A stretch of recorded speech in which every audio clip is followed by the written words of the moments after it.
Ann Romney, if you're not aware, turns out to be married to Mitt Romney, and otherwise known as the owner of Rafalka, the dressage horse, the computer in the Olympics. So now she's going to go out there and defend Mitt Romney, and she's a little tired of everybody giving them crap. So she's going to answer the critics first.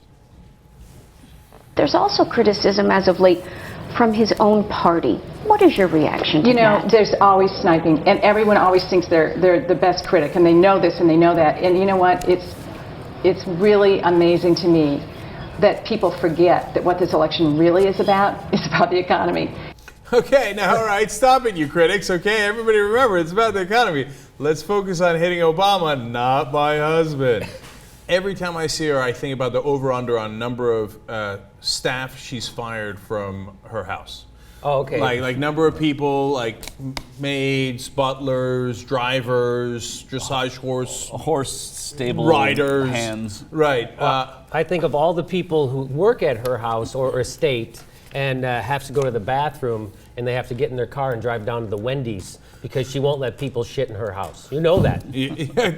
That's a well-established fact about Here's Ed the Romney. thing. You don't even have to invent facts about the Romneys like you guys are doing to be appalled by the Romneys. I don't know why you're even doing that. You know? Even if she never fired anyone and anyone can shit in her house, there's so much that's deplorable about the Romneys. I hear you, but what's the over-under? I'm putting over-under at 13. Or are you going People over? she's fired? People she's fired just from her different estates. Oh, way over. Are you kidding me? Way over. She fires 13 people before she gets out of bed. Are you kidding me? She fires 13 people in her garage. There's the car elevator the operator, right, the loader.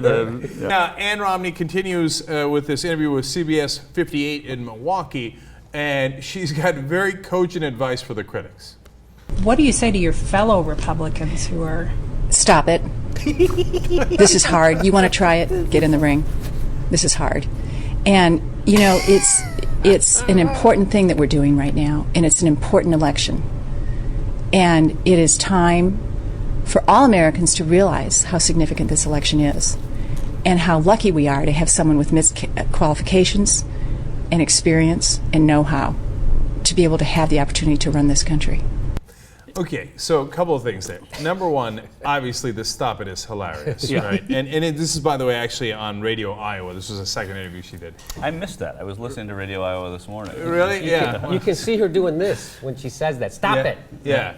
But I thought the most telling part of that was when she talked about, like, you guys are so lucky to have Mitt Romney running for president, and you still don't seem to recognize it. She's getting a little, like, annoyed. Right. Well, also, when she says, you know, you get in the ring, many of the people that are criticizing him were people that he ran against in the primaries. So, I mean, they were already in the ring. And these are seasoned Republicans. No, on that, I actually agree with her. Like, because, like, today, Herman Cain came out and said, like, oh, I could run a better campaign. But, Herman, here's the problem. You did. You ran one against Mitt Romney and lost. That's not what she's saying here. She's saying that these people have never run for president before, and they don't know what Peggy they're talking Noonan, about. those kind of people? Exactly. Okay, but you know, he's hearing it from people who were in this race: Rick Santorum, Herman Cain, Rick Perry. Those people are critical of the And by the way, Peggy Noonan obviously worked for Reagan, and Mark McKinnon worked for George W. Bush. It's not like they weren't in the ring in that sense. Yeah. No, I hear you on that, and I get that they're frustrated. But again, I thought it went towards entitlement. Like we are doing the great, you know,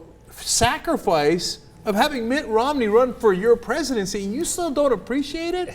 Like, what's the matter with you, Jimmy? Like, this guy's giving you a gift, and he's Mitt fucking Romney. This man should be. He has to be president. You know. Right. You don't seem to appreciate it. He has perfect two-tone hair. What the hell's wrong with you people? So, it's a classic case of she's the conservative who can't ever have empathy for anyone else until the situation affects her. So now it's like, oh my God, now people are criticizing us. Stop it. Not like, hey, this is what goes along with it. I'm ready for this. Everybody has to take this. None of that, one of that. Not like, now it's happening to me, so stop it. But you know what? That goes to the over-under on how many people she's fired among her household staff. Because can't you just see her like, stop it? Yes. But there's the other side of this coin here, and I'm going to take Ann Romney's side for a second here, which is that it is her husband running for president. It is generally in political history unseemly for the party to be jumping on a bandwagon of criticism against the nominee.